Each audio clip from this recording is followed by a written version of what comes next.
Oh, how it pains me to do this.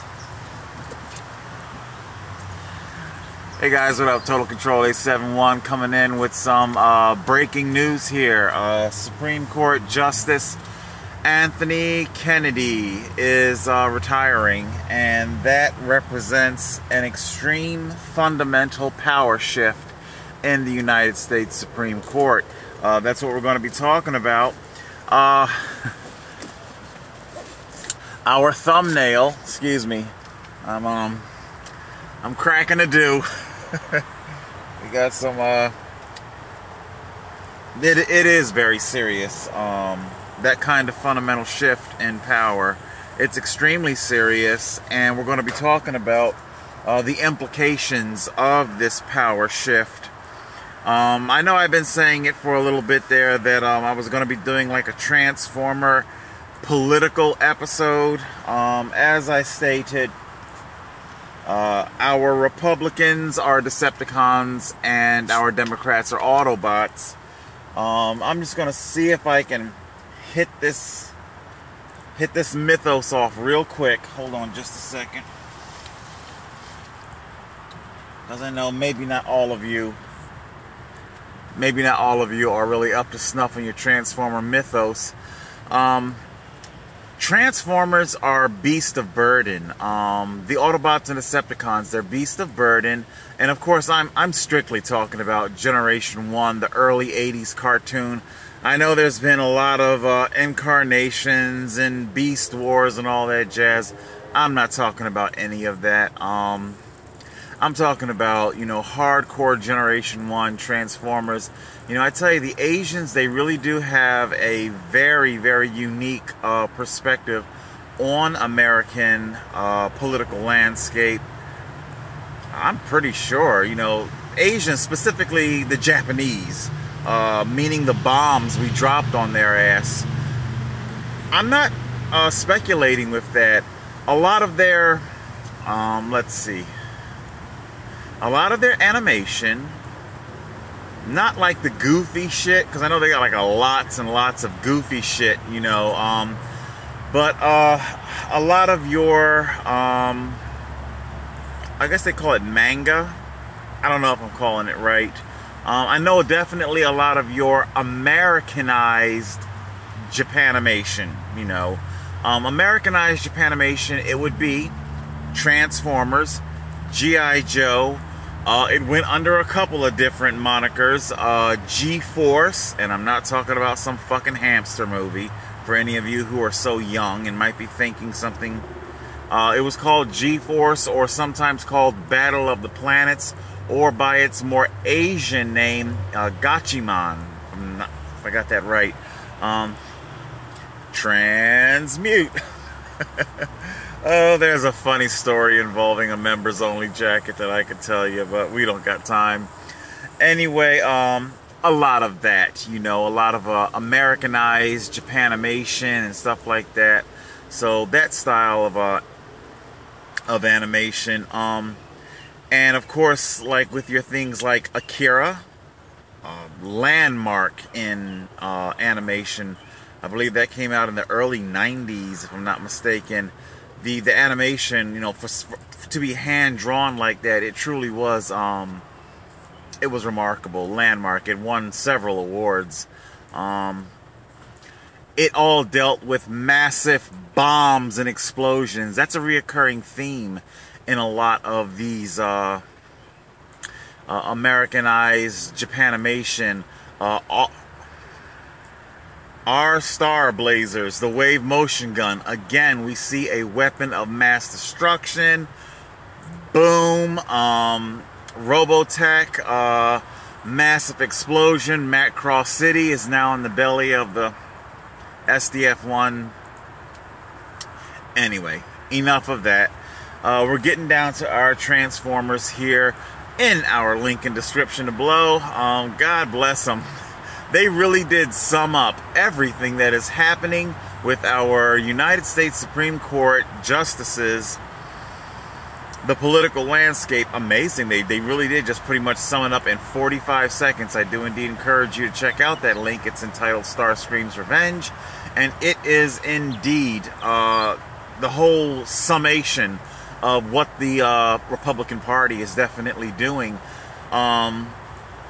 Republicans know what the fuck is going on. They're getting rid of their dead weight. They know, I know, what was it? I heard Trump say some ridiculousness about a red wave coming. There's no fucking red wave coming, alright? This is why I say that Republicans have always been far more advanced in the game of stratagem. They're far better tacticians than our Autobot Democrats, you know. A bit more about the mythos of the Transformers. You really only see it a couple of episodes. You know, not too much was ever filmed on Cybertron, Transformers' home planet. But on a couple of episodes, I think maybe the key to Vector Sigma, that whole saga, when they go deep within the planet. See, Cybertron, it's been decimated a number of times. Once again, going back to our apocalyptic decimation themes that are reoccurring in Japanimation.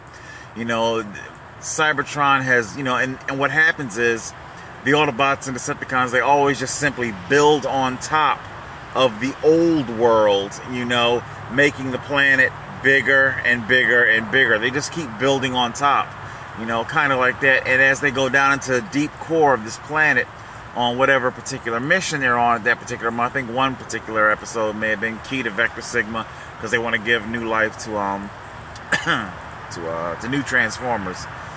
And we see, it's actually kind of haunting when you stop and think about it.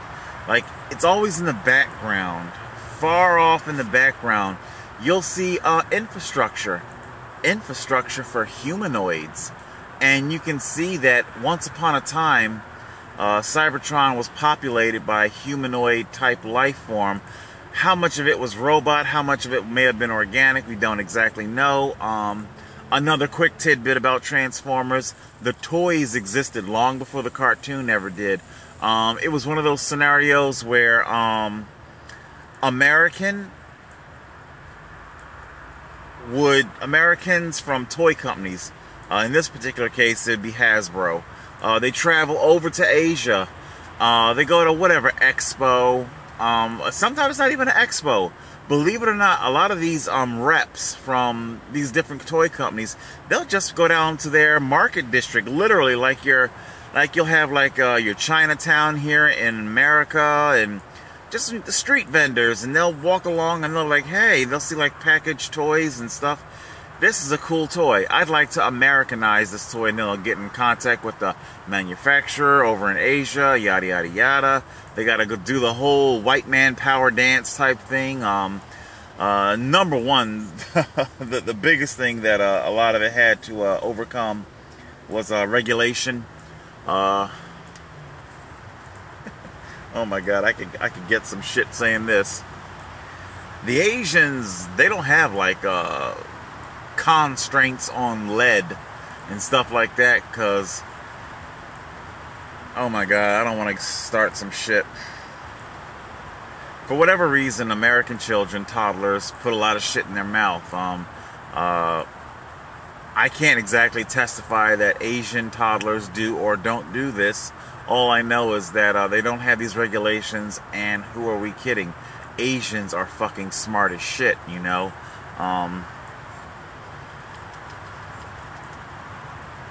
Lead is apparently not interfering with their brain functions. Anyway, we're going to move on from that.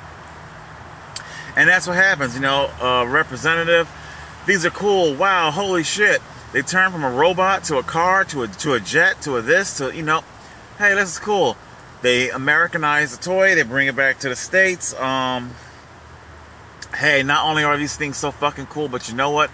To really, really market them, let's make a cartoon for them. And then they go to the animation studio, which kind of actually, it ends up bouncing shit back over to Asia, back over to Japan. because now not only are they going to sell the toy, but they're now going to animate the series to go along with it, stuff like that. Quick side note, as far as like converting things over to Americanized, in Gatchaman / Battle of the Planets / G-Force, they have something that their craft, the big, can't really call it a jet because it, you know, it had like the whole team inside of it, but they're, you know, the Phoenix, the fiery Phoenix, you know, and you got a lot of Asian themes, fiery Phoenix, and a lot of stuff like that. So there's a lot of themology going on in this. Did I just make that word up, themology? And but originally in the Asian version, it was called the God Phoenix, and of course we can't have any sort of reference to God or religion. You know, our American conservatives and watchdog groups will fucking lose their shit. So, you know, that was one of the things they had to do. Anyway, so that's basically your history on your Transformers. They were once upon a time some sort of humanoid species. I guess perhaps because there's not a whole lot of backstory. They just kind of allude to a lot of things in the background and whatnot. And they just kind of, as the series went on, it kind of gave them freedom. Because if you're not constrained by a lot of backstory, you know, a detailed backstory, you can kind of make shit up as you go along. So, and of course we later saw that, you know, both Republicans and Democrats, Autobots and Decepticons, they were actual service droids. That's all they really were. They were service droids. However, the Autobots were more domestically oriented. You know, literally, yeah, just like the big rig semi truck that Optimus Prime transformed into. It's just like an ordinary big rig truck that we'd see on our roads and stuff like that. That's what the Autobots were. They facilitated day-to-day life on Cybertron for whatever pre-existed them, for whatever created, because that was one of the things that they would kind of hint around at. Who created the Transformers? Who created the Autobots and Decepticons? And later on, we learned that it was the Quintessons, you know, and they would be they are a representative and metaphor for our Republicans and our should I say, our politicians. And while I understand politicians occupy a political party, like Republican and Democrat, they're all five-faced liars. All of them, you know, that's what a quintesson is. They have like 5 different faces, and you never really know who the fuck you're dealing with when you're dealing with these people. Sounds very politician-right, right? Like they had the picture circulating, the Clintons at one of Trump's weddings. I'm not supposed to be surprised by this. No, politics makes for strange bedfellows. We've always known this, okay? So that's what they're alluding to in the whole Transformer mythos, if you pay close attention. Of course, Michael Bay just simply wanted to make it about big fucking robots, smash, you know, and Transformers, they were so much more than that, you know, there was so much more than that. Anyway, yes, in our 45-second clip, it's pretty much what's going on right now in the Republican Party.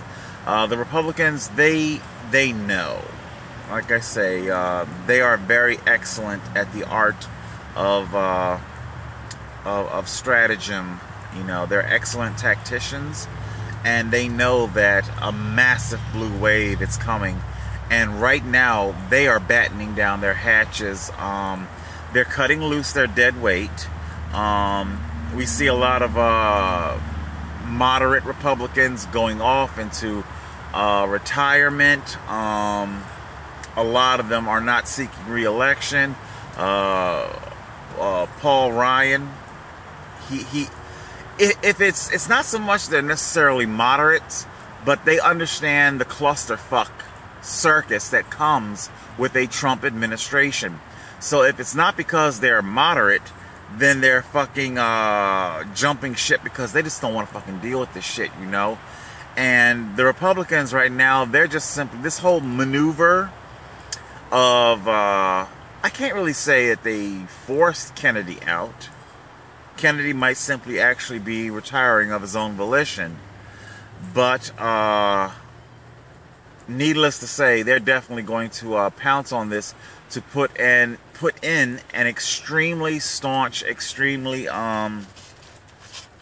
conservative justice that they can. I mean, if they can get another fucking Clarence Thomas in there, then that's what the fuck they're going to do.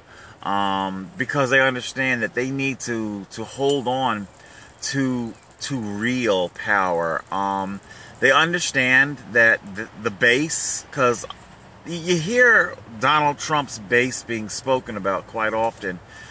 The fact of the matter is, all politicians have a base, okay? I don't care if it's a fucking dog catcher that gets elected. They've got a base, whoever it may be.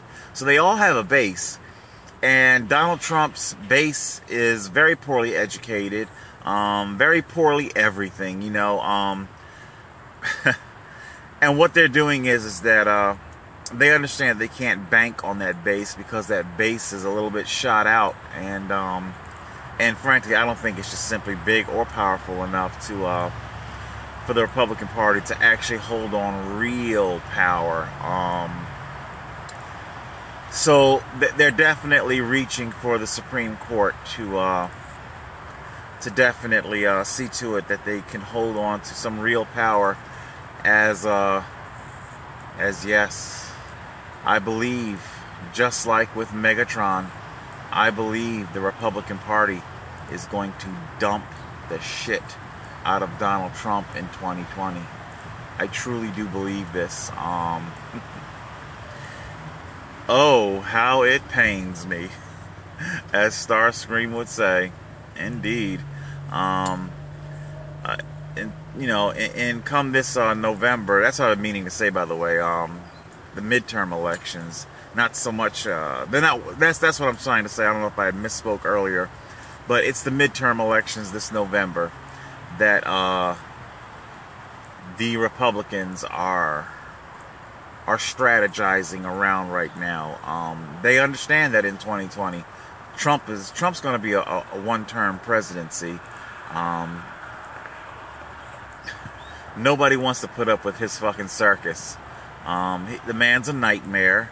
Everybody that's embroiled with him ends up in their own, you know, I mean, for fuck's sake, I mean, apparently people can't even go out to dinner anymore because Donald Trump is just that fucking bad. And again, this is not necessarily representative of a conservative Republican Party, because we've always had conservative Republicans. This is a Donald Trump thing. This is his shitstorm of grief. And Republicans, they don't want to, the GOP doesn't want to deal with this shit. They don't want to fucking deal with this shit.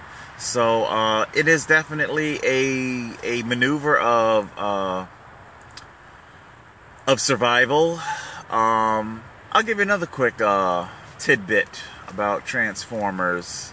When you speak of acts of survival, what a lot probably don't know is that in the beginning, like I say, both I am talking about Republicans and Democrats, but both Autobots and Decepticons were both service droids. Now, it's true, the Decepticons, they were constructed for military purposes. They're military grade, which is why they've always been so much more physically stronger than Autobots, okay? That's always been their advantage. And of course, we know how much our Republicans love the military. Are you following along now? You get the picture? And I remember in the first episode, I believe it was the first episode, you know, as Prime on Earth, or first, because like first episode was like a two-parter. What I'm saying is, I clearly remember Huffer, poor little Huffer. He was like a smaller cab. He never had a trailer. Huffer, he said to Prime, "But Prime, we're not fighters like they are," speaking of the Decepticons. And you know, that's what they've always been about, you know. The Autobots facilitate day-to-day life, and the Decepticons were the military that protected Cybertron. And whatever happened, now when the Quintessons, they ended up abandoning and leaving Cybertron, or they were forced out by the revolt, because Autobots and Decepticons were originally on the same side, and they revolted against their political masters and forced them off of Cybertron. Okay? You see where we're going, you know, so that could also be reminiscent of driving out the British, fight for independence, and all that shit. So, and then of course, now that they had the planet all to themselves, like all power, it begins to destabilize shit, and the Autobots and Decepticons began fighting amongst themselves. And as they fought, because the Decepticons are so much more powerful than the Autobots had to turn to subterfuge and espionage, and they became masters of that. It was the Autobots that invented the art of transformation, turning from a robot into a vehicle, their alt mode as they would call it. And that went on for a while, a lot of subterfuge and misdirection, and that gave them an advantage and an edge on the Decepticons, but not for long. The Decepticons ultimately learned what was being done and how to do it for themselves, so the war raged on. Like Optimus Prime said in his final battle with Megatron, one shall stand and one shall fall. I know the Republicans are definitely staging quite the battle for 2020. They know Trump is not going to be their candidate. Okay? Donald Trump is being cradled in the arms, like our thumbnail, of the GOP. Oh, how it pains me to do this, Donald. And there's Donald. Wait, I still function. Not for long. Not for long, Donald. Because like Optimus Prime said, one shall stand and one shall fall. Total Control, 871.